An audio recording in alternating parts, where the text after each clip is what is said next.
Và cuối cùng tụi mình đã đến được khu vực của người Việt Nam ở Sydney, Cabramatta.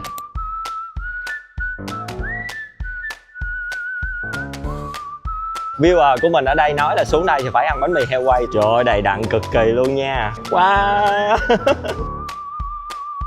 Mấy loại bánh truyền thống ở đây là đầy đủ luôn nha mọi người. Bánh cút lộn, hột vịt lộn.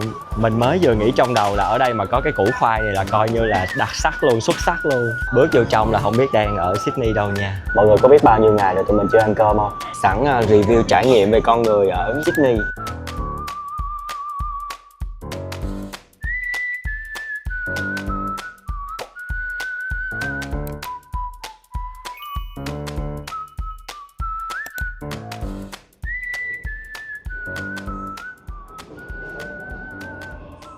Hello, chào buổi sáng mọi người. Sáng nay thì tụi mình sẽ đi từ trong trung tâm của Sydney đến với lại Vietnamese Town, nằm ở trạm là Cabramatta mọi người ha.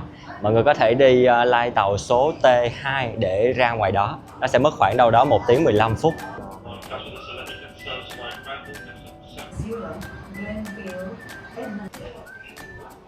Và cuối cùng tụi mình đã đến được khu vực của người Việt Nam ở Sydney. Khu này là đông nhất luôn ha mọi người, Cabramatta.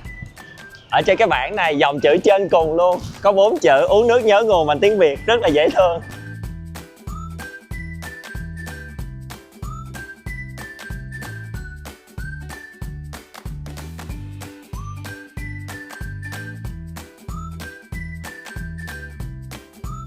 Bây giờ thì mình sẽ đi vòng vòng khu này để coi những cái tiệm bán đồ ăn của người Việt Nam mình. Ôi, ở đây có một cái quán bánh mì. Mới vô thấy cái tiệm bánh mì là chảy nước miếng rồi mọi người. Nhưng mà mới vừa ăn sáng xong, tụi mình sẽ chờ chút xíu nữa đi vòng vòng rồi tụi mình sẽ vòng lại ăn một cái bánh mì heo quay. Viewer của mình ở đây nói là xuống đây thì phải ăn bánh mì heo quay tại vì nó rất là ngon. Thành ra một lát tụi mình sẽ ghé lại ăn cái đó. Bên trong đây có một cái khu chợ gọi là Tân Bến Thành mọi người. Ghé vô coi bà con cô bác ở đây người ta bán cái gì ha. Giày dép nè, quần áo nè, thuốc men nè, gỏi cuốn. Trời, quá trời mấy loại bánh quê ở Việt Nam luôn. Rau củ rồi nè mọi người, cây cối rồi nữa ha. Wow, cái dọc này cô chú bán quá trời luôn.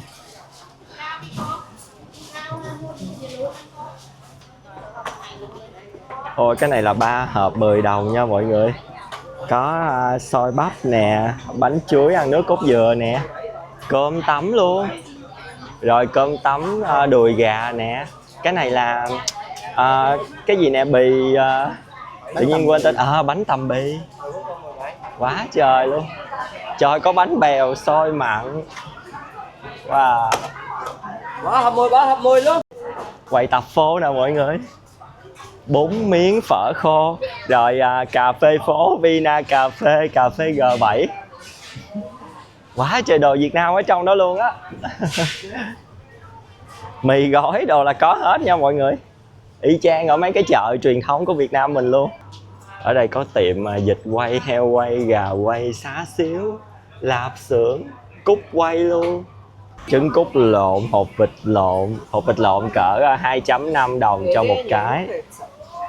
Ở ngoài đây còn có bánh chưng nè. Mấy loại bánh truyền thống ở đây là đầy đủ luôn nha mọi người. Bánh đa nè, cơm rượu nè, mấy loại bánh ngọt nè, bánh chuối nè. Cái này chè táo sọn hả ta? Bên đây có bán cơm phần luôn nè. Trời đất ơi. Dạ. Canh chua tôm nè. Trời ơi, tôm rim thịt. Ăn ngon lắm, thử đi, cái thịt ngon lắm. Dạ. Canh chua nè mọi người, thịt kho luôn, trời ơi. Có cả cá kho, canh chua cá kho tàu đấy. Dạ. Nhìn ngon quá ạ. Hấp dẫn quá. Đi dọc dọc đây thích dã man luôn mọi người. Siêu thị Đồng Khánh. Cái khu này người ta thường bán đồ ăn liền hoặc là bánh mì á, người ta bỏ vô mấy cái hộp á thì cho mọi người có thể dễ ăn. Có tiệm bán 3 hộp 10 đồng, có tiệm bán 4 hộp 10 đồng luôn. Trà sữa cũng quá trời luôn mọi người. Ê hề luôn. Chắc là tụi mình sẽ đi dọc dọc kiếm thêm mấy cái quán mà kiểu bán ở trong một cái shop thiệt là to á, để có thể ăn được phở hoặc là bún bò gì đó. Cơm gà Hội An, cơm gà Hội An bên kia. Để đi qua bển quay thử cái cơm gà Hội An cho mọi người coi ha. Mấy cái tiệm này nó để cái bảng hiệu rất là vintage luôn á. Giờ mình quẹo qua cơm gà Hội An nha mọi người. Phải để ý xe à. Ủa cơm gà Hội An đâu rồi? Đằng kia.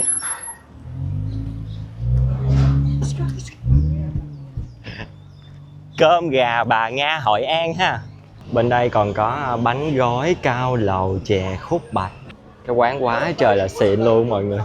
Bước vô trong là không biết đang ở Sydney đâu nha.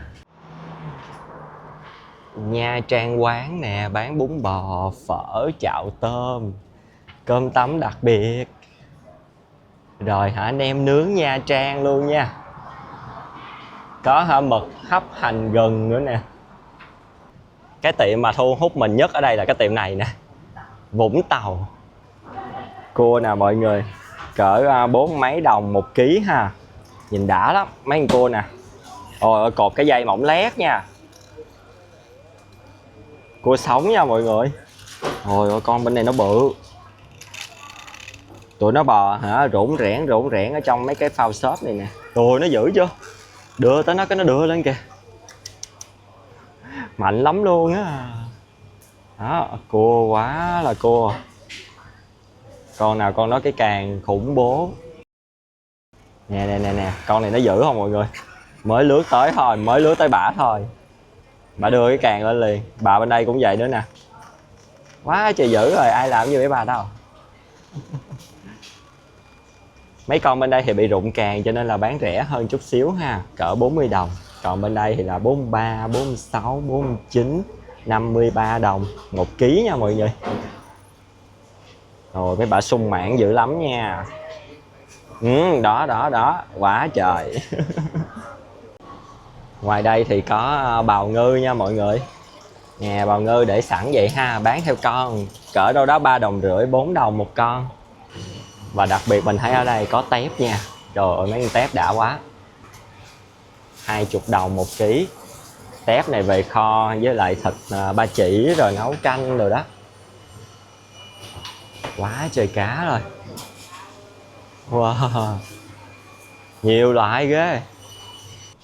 Trời ơi bụi rau ôm thân thương không mọi người. Kiếm đâu ra ở giữa cái Sydney này. Xoài xanh nè, củ sen nè, dưa leo nè, đậu rồng luôn mọi người ạ. Toàn là những cái rau củ thân thuộc thôi. Đậu que nè, ôi có rau càng cua nữa kìa. Wow. Đây rau càng cua. Cái này là rau ngót. Xà lách nè, cải xanh nè. Bên đây là củ sắn nè hay là củ đậu nè. Bắp nè, khoai nè, quá trời luôn. Ôi có cả rau dền với lại là mồng tơi trong đây luôn mọi người. Đậu xu nè, cần nè, rau dền cơm nè, cải xanh nè. Qua bên đây thì có bí nè mọi người. Rồi bắp chuối nữa nè. Bắp chuối nó to chưa. Su hào bên kia ha. Có rau muống nè, ngò nè, rồi húng quế nè mọi người. Rồi diếp cá luôn nha. Trời đất ơi, mấy cái rau nêm là có hết. Thì là nè, ngò gai nè, rau ôm nè, rau răm nè, rồi rau quế nè. Đầy đủ hết trơn à. Tía tô luôn nè. Mình mới vừa nghĩ trong đầu là ở đây mà có cái củ khoai này là coi như là đặc sắc luôn, xuất sắc luôn. Là có thiệt mọi người, khoai mỡ nha. Có khoai mỡ, có củ từ luôn. Có một thời điểm mà mình ở bên Thái với lại bạn mình đó là kiếm mấy cái rau này khó lắm luôn, cực kỳ khó.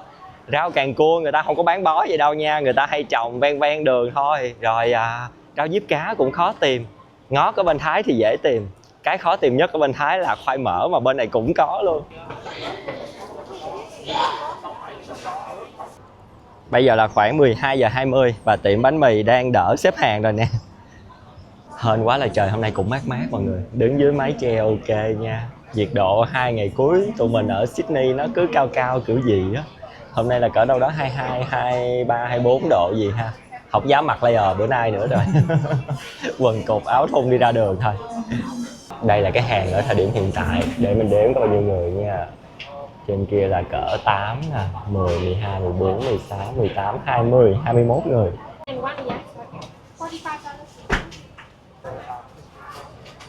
Đầy đặn quá ha. Bên đây là ba rọi muối nè mọi người. Ở trong kia là heo quay da giòn, bên đây là heo quay. Qua bên đây thì có xíu mại nè. Trời ơi, cái topping hả, giòn giòn bên đây đã ha. Wow, xuất sắc thiệt. Cái mỡ hành ở cái bên cũng xuất sắc luôn. Tụi mình đã order xong sau khoảng đâu đó 10 phút xếp hàng mọi người ha. Ở trong đây mọi người có thể order bằng tiếng Việt luôn, rất là đơn giản. Ổ bánh mì của tụi mình đã ra lò.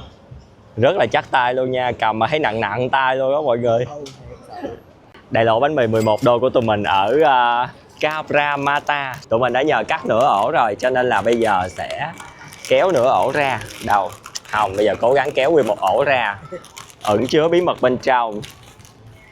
Đó. Wow. Trời đất ơi, quá đã luôn mọi người. Trời ơi, đầy đặn cực kỳ luôn nha. Wow, quá trời quá đất rồi. Thơm. Đúng là cái mùi đứng ở ngoài nghe là cái mùi đồ chua nha. Đứng từ xa của cái quán bánh mì này nghe cái mùi đồ chua nó kích thích vô cùng luôn mọi người. Đã không nè. Bánh mì y chang như bánh mì ở Sài Gòn luôn nha. Người ta có nguyên cái lò ở trong đó để làm bánh mì tươi luôn. Ở đây thì có ngò nè, có đồ chua nè. Bên trong thì có ớt nè, heo quay nè. Nói mà nó ứa nước miếng vậy đó ha. Bây giờ cùng ăn bánh mì với mình nha mọi người. Mình tự quay luôn để cho bạn mình ăn nó nóng giòn cho nó ngon. Chứ đợi mình ăn xong mà nó mềm èo.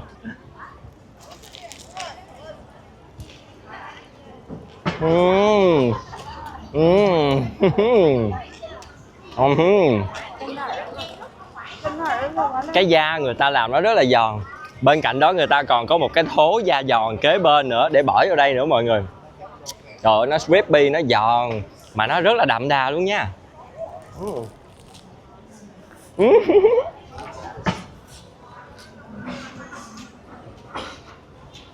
Trời ơi, xuất sắc. Ăn miếng thịt nào.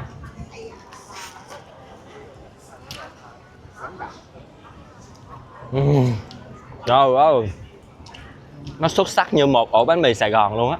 Đúng là hả, bé viewer của mình kêu mình ra đây ăn bánh mì heo quay là có lý do. Quá ngon luôn mọi người ạ. Bánh mì ăn không, cái lớp bên trong nó rất là mềm và thơm. Ở bên ngoài thì cái lớp vỏ nó giòn, mà nó thấm cái sốt người ta chan vô cái heo quay này. Bị cái là nếu như mà cải thiện được thì nên trét cái nhân nó đều hơn mọi người. Tại vì bây giờ nếu như mình cắn cái rìa này nè thì mình cạp toàn là rau không à. Không có bánh, không có heo quay ở trong. Phải ở chính giữa thì mới có heo quay. Nhưng mà cạp heo quay chính giữa thì lại không có rau. Mấy đứa mà cái size miệng nhỏ như mình cắn thấy hơi khó khăn nha. Mê cái topping giòn giòn người ta bỏ ở đây quá. Hợp lý mọi người. Là bên cạnh heo quay có da giòn, người ta bỏ thêm cái da giòn ở bên ngoài riêng vô trong nữa. Xuất sắc lắm luôn. Rau nè, đồ chua tươi, thơm. Cắn nhầm miếng ớt muốn xỉu. Đã. Cái khẩu phần của nó rất là nhiều nhân ở bên trong này luôn. Nó kiểu giống như là bánh mì Huynh Hoa ở Sài Gòn vậy đó. Dồn rất nhiều nhân ở bên trong này. Cho nên nếu như mà ai ăn được nhiều á, thì một ổ này coi như là no luôn. Còn nếu như mà ai ăn ít như tụi mình đó thì nửa ổ là ok nha. Còn để bụng ăn những cái món khác. Và đứng đây thì đọc một cái bảng thì mình mới phát hiện ra là cái khu Cabramatta này nó không có thuộc về thành phố Sydney, mà nó thuộc về cái thành phố tên là Fairfield mọi người ạ. Không phải Sydney nha, nhưng mà nó cùng bang với lại Sydney luôn, là bang New South Wales. Khu này mình thấy có một quán bán nước mía cũng rất là nổi tiếng á. Thấy ai cũng cầm một ly hết trơn. Wow, thơm cái mùi cam chanh, ngọt nhẹ nhàng, rất là tự nhiên luôn. Mà thích cái là người ta cho đá nhuyễn mọi người. Hồi nãy giờ cái tiệm bánh mì tụi mình ăn với lại cái tiệm nước mía này là nó chỉ ở vòng vòng cái cổng này thôi nha mọi người. Rất là dễ kiếm luôn.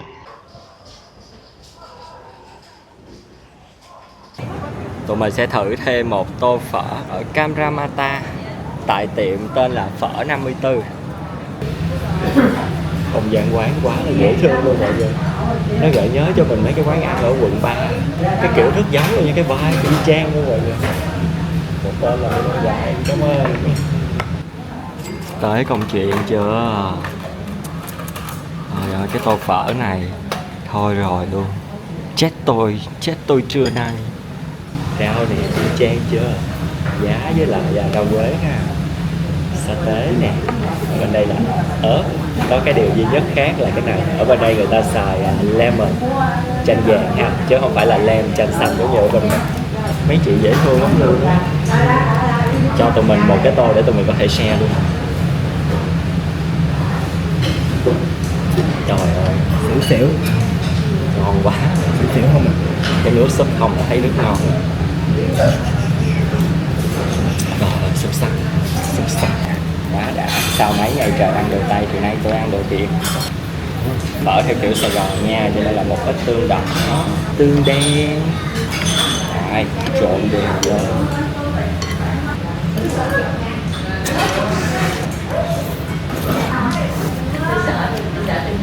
Có vẻ là bò tái người ta sẽ băm lên ra trước, giống như mấy cái hàng phở ở ngoài Bắc. Bò tái này rất thơm luôn. Tái ngon lắm, bò tái ngon lắm luôn. Quá đã. Trời ơi, giữa buổi trưa thanh vắng, thanh tịnh đẩy một tô phở vô. Đã gì đó hả? Hồi nãy mình có hỏi là tiệm này bán được bao nhiêu năm rồi thì chị có nói là cỡ 40 mấy năm rồi nha mọi người. Và cái khu này mình có coi ở ngoài kia hình như là nó được thành lập vào năm 1991, tức là chị bán trước cả khi cái khu này được thành lập. Nãy giờ thử bao quán nào ngon. Mở vô thấy chị đẩy cái dĩa giá mà thấy hả, người tính chất lượng rồi. Giá bên này mắc nha mọi người, không hề rẻ nha. Giá mà nó còn mắc hơn cả broccoli nữa, cái gì bông cải xanh nữa đó. Đẩy hết giá luôn. Nghĩ bờ nạm nha. Thôi bò của phở bò bên đây nó kiểu bò hút á mọi người. Mình nâng tập cái món giữ thần ăn. Rồi, cảm ơn. Hồi đã mình quên quay cái vụ lấy hết tất cả những miếng bò lên quay cho mọi người coi. Nhiều lắm luôn. Tương xứng với giá tiền luôn. Ngày nãy giờ mình ăn quá trời luôn, nhưng mà thịt bò bên tôi của mình mãi còn mãi với thời gian. Mà là hai đứa ăn đó nha mọi người. Là kiểu như một tô bưng ra xe là thành 2 tô luôn ấy. Ngon quá chị ngon.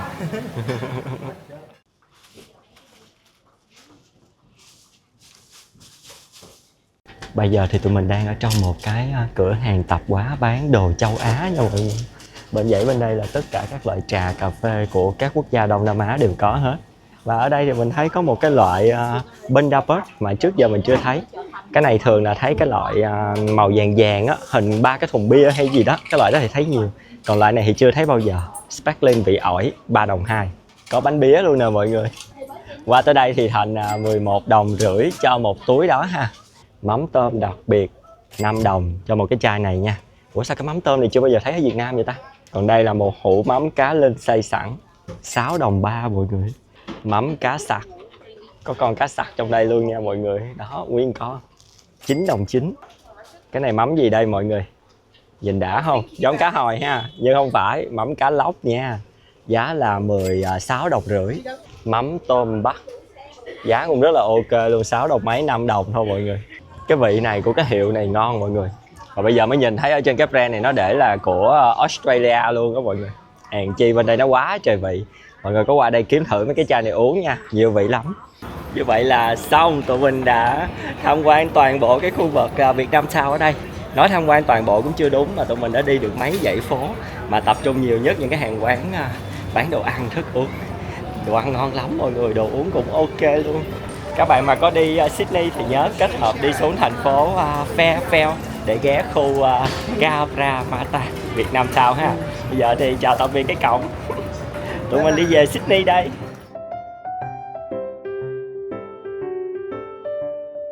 Hôm nay thì tụi mình sẽ dành thời gian đi những cái khu vực gần khách sạn của tụi mình. Thông thường là những cái điểm gần khách sạn là những cái điểm mà tụi mình đi cuối cùng.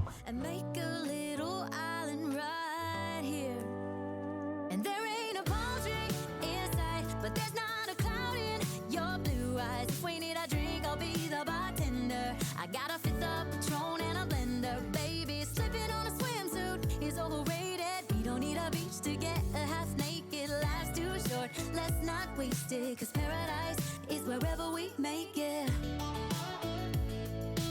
Paradise is wherever we make it.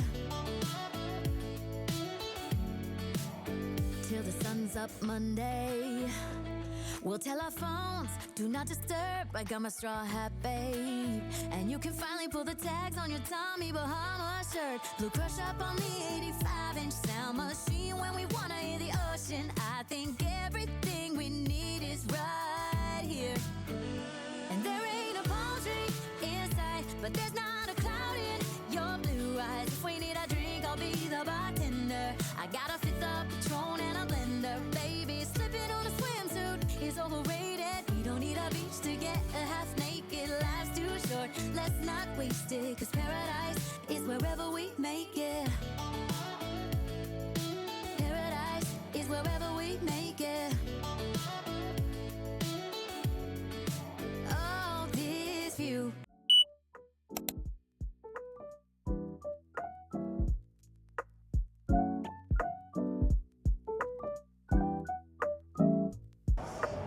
Bây giờ thì tụi mình đang ở trong một cái trung tâm thương mại tên là The Galleries và đến với một cái hiệu bánh cũng rất là nổi tiếng ở đây, Black Star.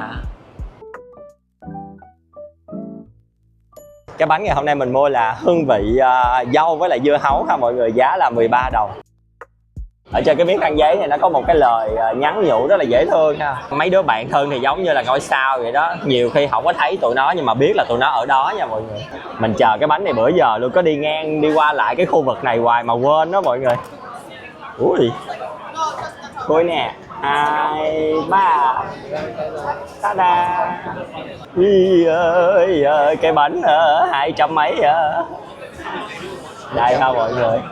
Cái bánh 260.000 nha, một cái slide như thế này thôi đó. Ở trên cái hộp này còn ghi á, cái bánh này là một trong những cái bánh được check-in Instagram nhiều nhất thế giới luôn mọi người. Hình như là nguyên một cái miếng dưa hấu ở trong đây hay gì luôn á. Rồi ở trên là có dâu nè, có hoa với lại là rắc thêm cái hạt gì đó xanh xanh, có vẻ là hạt dẻ cười ha. Mình sẽ sắn cái bánh thử nha mọi người. Ôi, nó tuột hết trơn trời à.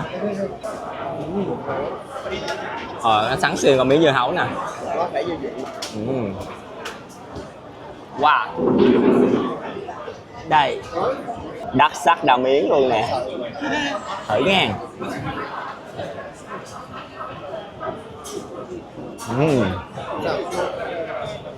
Ngon nha. Cái cốt bánh của nó sẽ làm nó hơi khô khô một chút xíu, tại vì tụi mình có ăn chung với lại dưa hấu ở chính giữa mọi người, thành ra là nó hòa quyện, nó làm cho cái cốt bánh nó mềm và những cái nhân cream ở chính giữa rất là ngon luôn. Ở trên cùng giữa cái lớp kem với lại cái lớp trái cây á mọi người, nó sẽ có một cái lớp nhẹ thạch gelatin, thạch gelatin ha mọi người. Bạn nào mà đang làm bánh ở Việt Nam có thể tìm hiểu thử cái bánh này xem, mình thấy thú vị ghê. Để nguyên cái miếng dưa hấu ở chính giữa luôn á, lần đầu tiên thấy luôn. Cái cốt bánh người ta làm nó cứng và nó rời nha mọi người, giống như là có hạt ở trỏng vậy đó. Nó rất là hòa quyện với lại cái cream cheese ở trong này, với lại là cái miếng dưa hấu xuất sắc. Ngon quá mà mắc quá. Rồi ơi, chúng ta vừa nuốt hết một cái bánh 260.000 trong vòng 1 nốt nhạc. Sau khi ăn cái bánh xong thì bạn mình nghe cái mùi bò ở đâu đây thơm quá, thế là chạy qua cái quán mì bò kế bên mua một cái tô mì giống như mì bò Đài Loan vậy đó mọi người. Giá là khoảng đâu đó 17 đồng cho một tô ha, tức là khoảng 300 mấy ngàn tiền Việt Nam. Cái tô nó khá là to luôn, rất nhiều mì và rất nhiều thịt luôn nha. Nghe cái mùi thơm quá. Cũng đậm đà nha, cũng rất gì và này nọ nha. Hương vị rất châu Á luôn. Trong đây có ngò nè, có cải chua nè, với lại là rất nhiều thịt bò nạm. Nấu cũng rất đúng vị nha, ra vị lắm luôn. Thịt bò mềm, thấm, rất đậm đà. Ăn xong cái tô mới thấy là người ta bán giá 17 đồng là có lý do nha mọi người. Bò rất nhiều luôn á, miếng nào miếng đó sắc thì cỡ nhiêu đây thôi, nhưng mà nó rất là mềm. có cỡ đâu đó tới 7-8 miếng bò như vậy trong cái tô này. Và cái bảng của nó thì cỡ đâu đó gần 3/4 cái bàn tay của mình. Nhiều bò lắm luôn, ăn tới cuối hết mì nhưng mà vẫn còn bò. Và cái khẩu phần này 2 đứa ăn thì mới hết nha. Mặc dù là đồ Hoa nhưng mà nó không có lợ lợ mọi người. Nó rất là đậm đà theo cái kiểu nấu của người Việt Nam mình luôn á. Mình ăn bò vô thì mình nghe mùi bún bò, nhưng mà cái nước súp mình húp không thì nghe mùi phở. Kiểu như nó kết hợp, ăn rất là ngon luôn mọi người. Cái tô bò này xuất sắc. Cái tên tiếng Anh của nó là Pickle Cabbage Beef Noodle Soup nha mọi người. Cái tên này nè. Đó, mọi người có tới cái quán này thì có thể thử cái món này nha. Ngon lắm luôn ấy. Cái trung tâm thương mại The Galleries này thì nó nằm đối diện với lại cái QVB nha mọi người. Tức là Queen Victoria Building đó. Bây giờ tụi mình một lần nữa lại ghé qua QVB để tới cái tượng đài con chó. Hôm bữa buổi tối tụi mình chưa có coi được, bây giờ phải coi lại một lần nữa. Ở đây sẽ có hình ảnh của một chú chó của nữ hoàng Elizabeth mọi người ha. Và cái khu vực, cái tượng và cái giếng này thì do nữ hoàng Elizabeth đệ nhị dựng lên để tưởng niệm chú chó của nữ hoàng đời trước của mình. Ở đây thì người ta có nói là chúng ta thực hiện điều ước bằng cách là chạm tay vào cái cục đá ở đây. Ở đây có một cục đá nè. Nó đến từ cái pháo đài tên là Blarney Castle, hình như là ở Anh. Chạm tay vào đây, sau đó thực hiện điều ước và tung cái đồng xu vào bên dưới. Toàn bộ cái tiền mà chúng ta quăng xuống dưới này á, sẽ được đồ này sẽ được làm từ thiện cho những cái trẻ em bị câm điếc ha. Bây giờ tụi mình đã đến được khu vực tên là Henry Lawson. Từ hướng này của bờ vịnh thì các bạn có thể thoải mái nhìn thấy cái cây cầu Harbour Bridge cùng với tòa nhà Opera House ở phía bên kia luôn nha. Và ở đây cũng có một cái khu vực gọi là cái nhà chờ xe bus nổi tiếng bữa giờ ở trên mạng.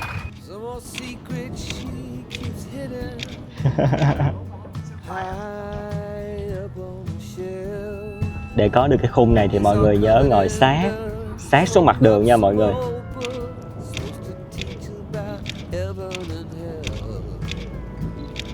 Rồi đi xuống nha.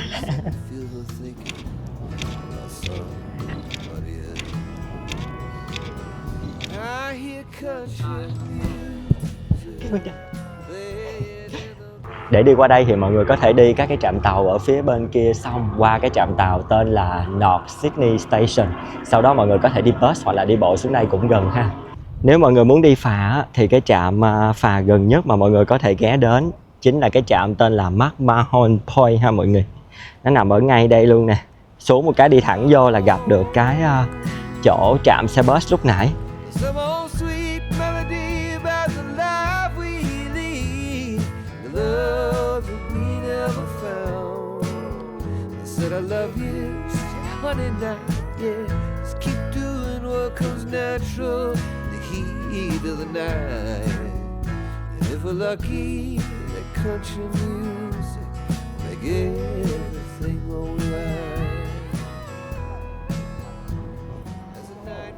Mình thấy ở đây có mấy chú câu cá luôn mọi người ạ. Biển ở trong cái vịnh này rất là êm nha. Nó êm lắm luôn á. Trời ơi, và cái đường ra tàu nè, xuất sắc dễ sợ chưa? Wow. Ai mà mê chụp hình Harbour Bridge với lại nhà hát con sò giống như mình là mê cái chỗ này lắm luôn ấy.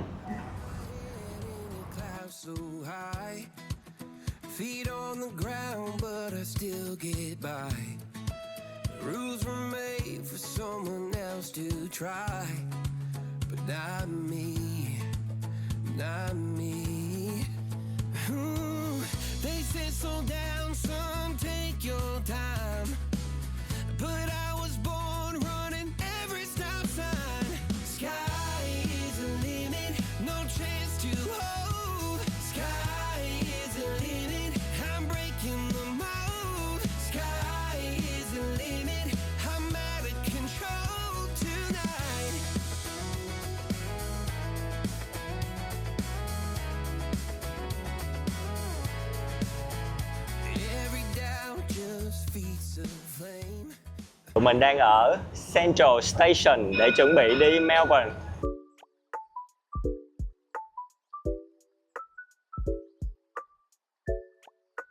Hôm nay tụi mình quyết định đi tàu đêm từ Sydney qua Melbourne để tránh được một đêm tốn tiền khách sạn đó mọi người.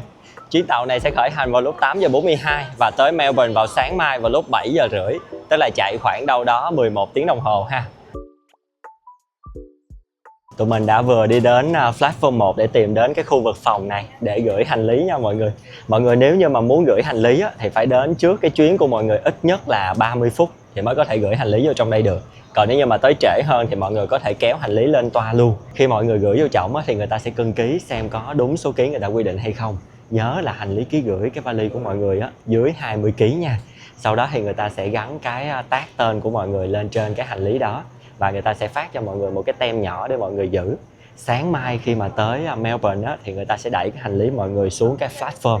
Lưu ý là đẩy xuống cái platform nha, chứ không có cái phòng như thế này. Thì mọi người cứ tới, sẽ có người ở đó, người ta check cái hành lý của mọi người. Cái tem của mọi người khớp tên với lại cái tem ở trên cái vali là được lấy hành lý. Mình chưa nói cho mọi người nghe về cái cách mua vé. Mình sẽ để cái đường link mua vé ở bên dưới phần mô tả của video hoặc là phần bình luận ghim cho mọi người nha. Đây là cái link chính thức của cái đường sắt ở Australia họ bán vé luôn. Mọi người có thể mua ở trên đó rồi thanh toán bằng thẻ tín dụng hoặc là thẻ ghi nợ quốc tế, đều thanh toán được hết ha.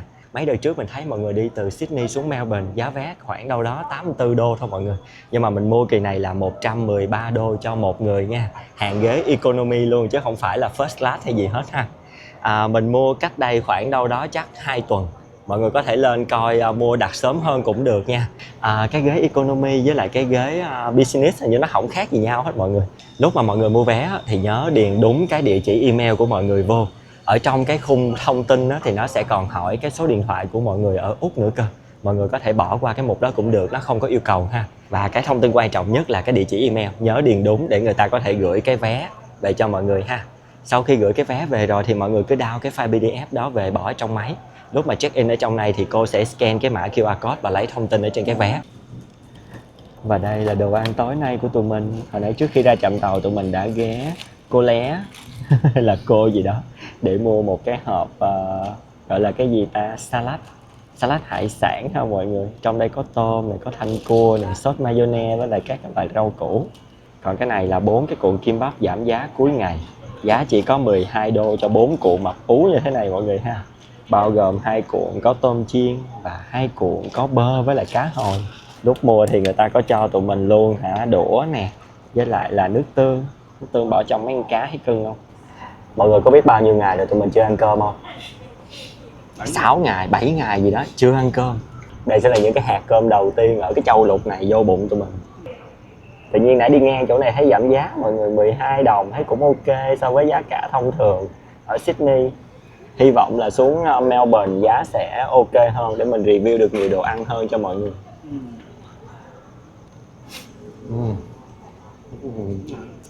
Cá hồi ngon, bơ cũng ngon luôn, cơm mềm mại. Sẵn review trải nghiệm về con người ở Sydney cho mọi người nghe. Mới đây thôi các bạn ngồi sau lưng mình nè, thấy tụi mình chụp hình mà bạn đang nghe điện thoại luôn nha. Bạn hỏi tụi mình có muốn chụp hình chung với nhau không? Và bữa giờ tụi mình gặp rất nhiều người như vậy luôn nha mọi người. Họ rất là nice luôn á, Tây luôn nha chứ không phải châu Á nha. Cưng lắm luôn. Họ có thấy chụp hình là hỏi có muốn chụp hình chung với nhau không. Rồi bên này mình thấy người ta rất là hay nói thank you. Xuống xe bus người ta xuống cửa sau nha, tài xế ở lái ở ngoài trước mà người ta vẫn thank you rất là lớn cho tài xế nghe ở ngoài trước. Cưng mọi người ạ. Trải nghiệm tới thời điểm hiện tại này 7 ngày tụi mình thấy rất là ok luôn nha. Coi mấy cái clip ở trên mạng thì thấy nhiều bạn sống lâu ở đây, ở những cái vùng ven á, những vùng xa xa đó thì thường gặp cái vụ bully đồ này nọ. Nhưng mà hiện tại là tụi mình đi ở trong vùng trung tâm của Sydney thì thấy mọi thứ ok ha mọi người. Trải nghiệm tới thời điểm hiện tại là tốt. Hy vọng là xuống Melbourne mấy ngày còn lại nó cũng tốt luôn. Bây giờ đang là khoảng 7:25, còn 1 tiếng rưỡi nữa tụi mình mới boarding mọi người. Ra sớm, tụi mình đi tàu, đi máy bay hay ra sớm á, sợ ra trễ nó là cập rập mọi người ạ. Ngon quá. Cái cuộn cơm ngon quá ngon. 7 ngày không được ăn cơm nó vậy đó mọi người. Giờ qua tới cái salad ha. Cái salad này thì hôm trước bạn mình mua ăn lần rồi, mua lúc giảm giá mọi người. Bữa nay là mua full giá. Cái hộp này là cỡ đâu đó 7 đồng ha. Là buổi tối của tụi mình tổng cộng là 19 đồng. Cái này kiểu giống như là coleslaw á mọi người, mà nó có thêm thanh cua với lại tôm. Bình thường coleslaw thì chỉ có rau cải với lại cái sốt thôi. Bữa nay tụi mình mua cái hộp này bị dụ rồi, Nó bỏ thanh cua quá trời cho nên nó cưng, cái hộp bị nặng đó mọi người. Bán mắc 7 đồng. Mà tôm cũng có nhiều con hết. Tôm gì? Hôm bữa mua cái hộp kia có 4 đồng mà tôm quá trời. Ăn hoài luôn á. Mấy em tôm hoài. Nay ăn thanh cua lòi họng luôn. Nhưng mà cái vị ngon mọi người. Vị ok lắm nha. Đây là số dư trong thẻ Opal của mình cho tới lúc ngồi ở trạm tàu chuẩn bị rời khỏi Sydney, rời khỏi bang New South Wales ha mọi người. Cái thẻ Opal này chỉ sử dụng được ở bang New South Wales thôi. Trong đó thì sử dụng hầu hết là ở Sydney. Ngày đầu tiên khi đáp xuống sân bay thì mình đã mua cái thẻ này với giá là 40 đô và mình đã xài 40 đô ở trỏng hết. Sau đó thì mình nạp thêm 20 đô lần đầu tiên và sáng nay thì nạp thêm 10 đô nữa. Tức là tổng cộng là mình đã bỏ vô cái thẻ này là 70 đô Úc, tương đương đâu đó khoảng 1,4 triệu tiền Việt Nam. Và tới thời điểm này thì như mình show với mọi người lúc nãy là còn đúng 0,84 đô. Hồi trưa này thì quẹt vô lần cuối cùng là còn đâu đó khoảng 4 chấm mấy đô thì nó lại báo low balance. Thì nếu như cái low balance đó mà mình đi tàu của mọi người là mình phải nạp thêm. Còn mình đi xe bus thì mình không có nạp thêm. Hồi nãy chuyến bus cuối cùng của mình giá là khoảng đâu đó 3,30 mấy đô. Thành ra là bây giờ còn dư nhiêu đây. Kết thúc chuyến ở Sydney quá trọn vẹn với cái thẻ Opal này luôn. Ở đây có một cái bản đồ đường sắt nè mọi người. Nó rất là cổ cũ kỹ luôn nha. Tụi mình đang ở Sydney là ở đây. Hôm nay chuyến tàu của tụi mình sẽ chạy theo cái đường này để xuống Melbourne. Còn ở Sydney mà muốn đi lên Brisbane thì sẽ đi đường này ha. Rồi từ Sydney đi qua đây là rất nhiều thành phố khác luôn. Một trong số đó cái thành phố xa nhất về phía bên kia của lục địa là Perth. Đây, xa lắc luôn trời. Giờ nhìn bản đồ mới biết là Perth một nơi, Sydney một nơi luôn á, xa dữ luôn. Melbourne thì ở dưới này ha, còn cái này là đảo Tasmania nè. Đó, Adelaide thì ở đây. Còn mấy cái thành phố ở giữa này là mình bó tay rồi. Và cái đường sắt này thì nó không có kết nối lên phía bắc của cái lục địa nha mọi người. Đây là tàu của tụi mình sẽ đi tối ngày hôm nay ha mọi người. Nó không có giống cái tàu chạy ở trong nội đô nha. Nhìn cũng cổ cũ kỹ ha. Đây là toa economy nè. Và đây là không gian bên trong toa tàu ha mọi người. Cũng khá là rộng rãi, trần khá là cao nè. Nếu như mọi người chưa kịp gửi hành lý ở bên dưới thì có thể đem lên đây để lên cái rack ở trên này nha. Nó cũng khá là sâu á mọi người, có thể để được cái hành lý 20kg ở trên đó ok nha. Mọi người có thể để hành lý ở những cái khoang kết nối giữa hai toa. Nó cũng có một cái khu vực để hành lý ở ngoài đó. Và cũng có cái khu vực để cho mọi người lấy nước luôn nha. Nó có cái cây nước ở ngoài đó luôn. Riêng chỉ một điều duy nhất mình không thấy là nó không có cái ổ sạc mọi người ơi. Không có cái đồ sạc. Trời ơi, chán ghê luôn á. Đi tàu Trung Quốc riết quen khói á mọi người. Tàu Trung Quốc bữa có đồ sạc không ta? Ê hề đúng không? Có đúng không? Đây là cái ghế ha mọi người. Đó, mình cũng ốm á, nó cũng cỡ này ha. Ngang vai được đó. Rồi còn cái ngã lưng thì ngã được cỡ này, nhiều đây thôi. Nè, cái của bạn mình chưa ngã nè, mà nó cỡ này. Đó, còn của mình ngã rồi thì nó cỡ này. Đấy. Nằm duỗi chân ngủ cả đêm cũng được, cũng cong cong như ghế máy bay đó mọi người. Cỡ vé máy bay, cỡ ghế máy bay nha. Khu vực để chân cũng khá dài, chân mình cỡ 1 mét để được tới đây nha mọi người. Duỗi cũng thẳng xương xương. Đây là cái bàn ở trước mặt ha.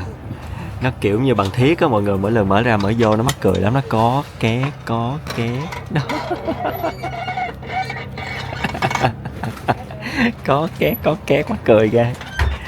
Rồi lên lại nè.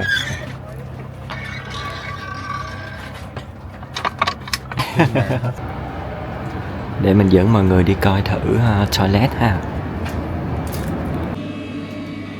Đây là không gian bên trong toilet nha mọi người. Cũng nhỏ gọn xinh xinh thôi. Bồn rửa tay bên đây. Rồi toilet bồn ngồi bên đây. Nhỏ xíu thôi.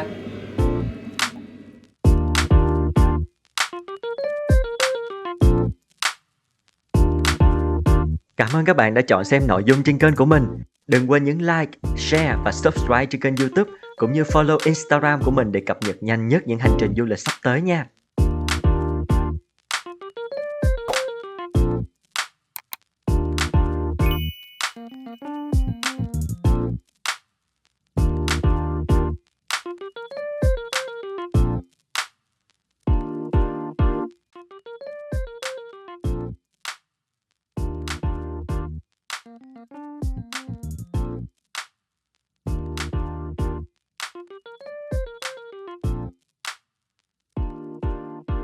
Sáng nay thì mình có một cái trải nghiệm low balance, tức là số tiền trong thẻ của mình không đủ để thực hiện một chuyến đi tàu mọi người ạ. Và nó yêu cầu mình phải nạp tiền vô cái thẻ này. Và mình đã thử nạp tiền từ trong cái app tên là Opal Travel ở trên máy điện thoại của mình. Thì nó có một vấn đề xảy ra là khi mọi người nạp tiền á, thì mọi người sẽ phải chờ 15 phút nếu như đi tàu, và khoảng 60 phút nếu như mọi người đi light rail nạp bus. Cho nên là sau khi nạp tiền xong, bây giờ tụi mình phải đứng chờ 15 phút thì mới có thể quẹt thẻ đi vô trong cái trạm tàu được. Đây là một cái kinh nghiệm xương máu dành cho các bạn nào sử dụng thẻ Opal nha. Nạp tiền thì tới thẳng cái máy nạp đi mọi người ơi.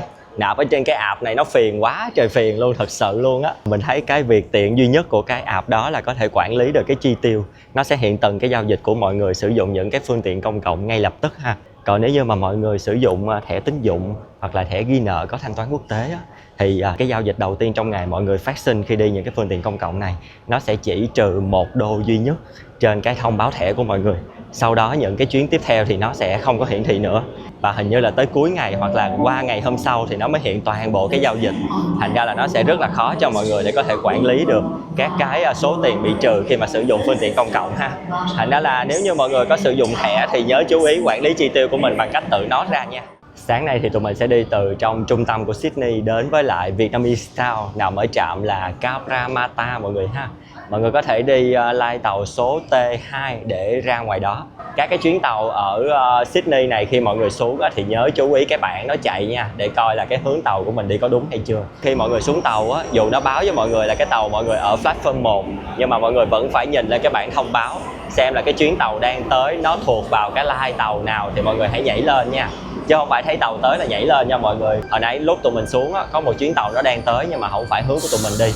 Hên ghê là tụi mình đứng nhìn cái bảng coi nó chạy có cái Cabramatta hay không.